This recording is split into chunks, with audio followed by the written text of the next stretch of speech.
শুরু করিতেছি মহান আল্লাহ পাকের নামে, যিনি পরম করুণাময় এবং দয়ালু। আচ্ছা ইব্রাহিম ভাই, আপনারা নৌকা এখন কোন জায়গায় চালাইতেছেন? জমিনে চালাইতেছেন না রাস্তায় চালাইতেছেন?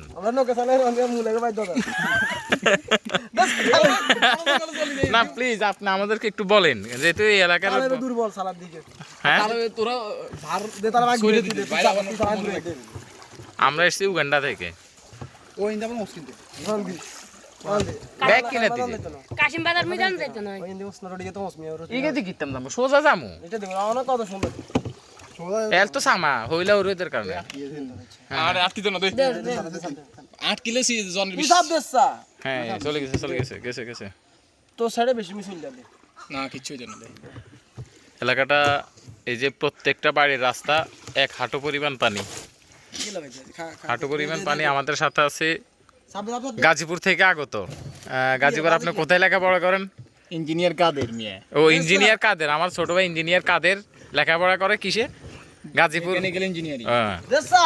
আর রাকিব লেখাপড়া করে বিভিন্ন মানুষের কাছে তালেবে লেখাপড়া করে নয় দুইটার সামনে, আর ইব্রাহিম লেখাপড়া করে লোয়ার সামনে। আমি ফ্রিজের সামনে লেখাপড়া করি। তাহলে বলো তো দে তুই হিন্দে চাই গেলে ও মানুষে কয় যে হাঁটা বাসে ঘিরে আটকা দিছে, আজ জীবনে প্রথম দেখলেন। তাহলে এই যে প্রথম দেখলেন যে আসলে হাঁটা বাসে ঘিরে কেন আর কি। এটা তো এটা নি ড্রাইভারিং আর ইজ্জত কাইলি। আমরা খাই যাবো হালকা করে খাই যাই হালকা। হ্যাঁ খাড়ো আজ খাড়া গেছি ভাত দিন তো দেইছে বই যাই। ড্রাইভারে দিমু পিড়া রাকিব তুই কোথায় লেখাপড়া করস? না আছে আগুরাই দে তুই ঘুরাইতে সাপ দে আগুরাই দে রাজু ভাই গেছে। তোর আর গেল নলে আর তোর ঠেকলো চলো তোমরা চলো, আমি এদিকে সবকিছু ভিডিওতে নিতেছি, সমস্যা নেই। চলো দে এটা হচ্ছে 11 নং নিয়াজপুর ইউনিয়নের উত্তর মাসিমপুর স্বর্ণকার বাড়ির উত্তরে সাপ দে নিয়াজপুর সাইডে সামনে আপনার মাসিমপুরের বর্ডার, তাই না? কি মাসিমপুর বর্ডার? সামনে মায়ের মারবো